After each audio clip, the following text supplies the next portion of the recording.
All right. Let me go full mass here. Mayfair Witches. Me and Joy watched it last night, and we were going to give a quick little review on it and give you our thoughts on it. Babe, what did you think? I'll start with you. What did you think about Mayfair Witches when we watched it yesterday? I mean, it has potential. The first episode was a little slow because... Which a lot of shows are, because you got to introduce Which everything. I know you didn't like, that we were getting a lot of flashbacks, but there's no reference that it is a flashback. Yeah. You're still So you figuring have out the no timeline idea. thing. There was time jump that things this is happening. Like yeah. The Witcher, because The Witcher did that in the very beginning. But The Witcher too. did it better. I don't know. I was very confused the first time I I watched had it. it figured out, and I was like, "Oh, I think this is." And he was like, "How do you figure that out? It doesn't look any different." And Yeah. I was like, "I just the context, I guess." Yeah. But Yeah. no, there's no 5 years ago, 20 years ago. There's nothing. Yeah, I think the concept of Interview with a Vampire. I mean, when we already know what we were kind of getting into from the movie and everything, and if you haven't read the books and whatnot, but I'm just speaking as a person who hasn't read any of the books, knowing what I was getting into with Interview with a Vampire, I was excited about it. The fact that they made Louis, black and things like that, I was excited about it. I knew nothing about Mayfair Witches except for who the star is. That in my single days she would have been on my list, but we're not going to talk about that. Wait for Joy to slap me. But I was the things that confused me about the first episode and whatnot. Like Joy said, I saw the potential in it, and I'm hoping that the low rate it's already got like mixed reviews and things like that. But it's probably because you're comparing it to what we got with Interview with the Vampire. I'll admit that this episode didn't start off so great, but there's so much potential there. I mean, the little what's coming they play at the end. It wasn't really like next episode. It was like the whole season. Was this an hour show? Yeah, it was an hour. Right? Looks like there's some exciting things that are coming. So Yeah. I'm hopeful that it will keep building. I liked it okay. I didn't hate it or anything. It just it was a little. It's not a But good I feel idea. like this is on brand though for Anne Rice's stories. So I haven't seen the episode yet, but her stories do kind of start off with a lot of information in the beginning, setting the scenes. That's sort of kind of like her style. But I mean, of I know when Chris and I caught up to Yellowstone. Oh yeah, that first episode. That first was episode brutal. was like 2 hours long. Yeah. And It it was took brutal. us like 3 days because we kept stopping, and it was almost like, are we even going to watch this? Yeah. And once we got past like the 2 episodes, we were like, okay, yeah, this is good. Yeah. It had to get past that. The little Get hump into it, thing. yeah. Yeah. The lore and everything, we're dealing with witches and whatnot. It was very interesting. I like the character. If it wasn't for that hot sex scene, I probably would have tapped out. I was like, okay, good. You're all right, AMC.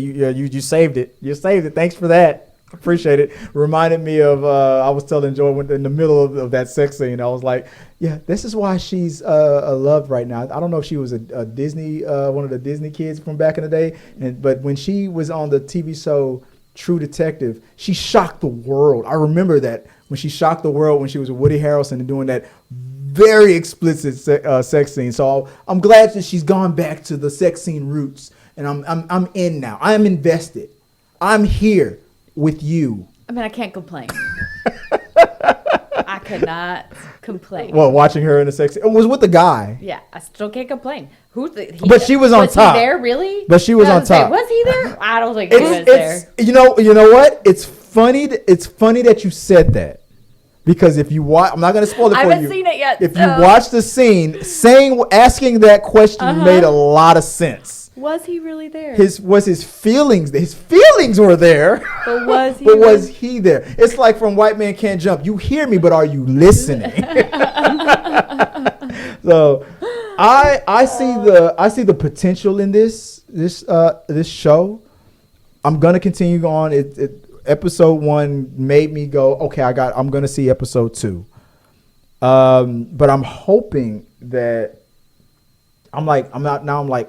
I hope that crossover with, because we saw in the report that a crossover with because this is set in the present time. But then I thought, well, so is Interview with a Vampire. He's just telling a story, but it is also set in present time. So I'm curious on what that crossover is going to be. But if this whole show is only based on I can't wait for the crossover, then it's already a failure. If it needs Interview with a Vampire to be relevant, this show is not going to make it. I don't know if that's necessarily the way to look at it, though. Maybe I'm talking about from the fans. Yeah, but from a fan point of view, maybe it's not that it needs Interview with a Vampire, but maybe that's because, like, for somebody like me who reads all these paranormal romances and stuff, for me,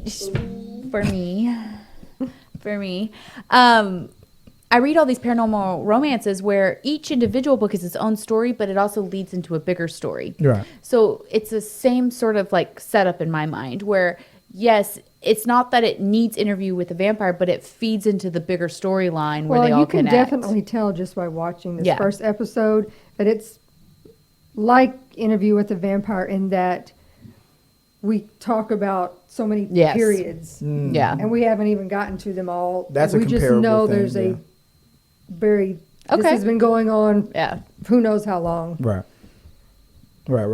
I'm excited about it. Yeah. I mean, I'm looking forward to seeing how it all finishes out. Guys, let us know what you guys think about what if you saw Mayfair Witches and your thoughts on it.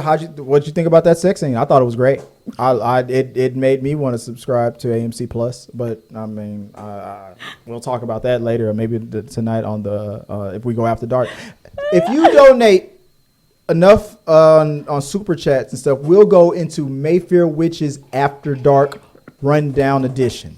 I mean, where I will get so explicit, it'll make your toes curl. I don't know about that. Your eyes water.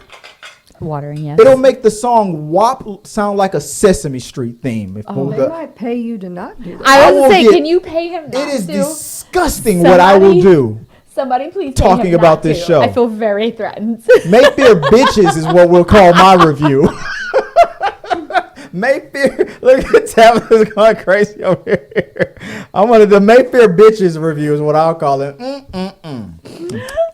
We'll call it the review. Oh, all right, God. Let us know what you guys thought about that, and let's move on to the wet-ass witches. Wet ass, some witch ass pussy. Anyway, let's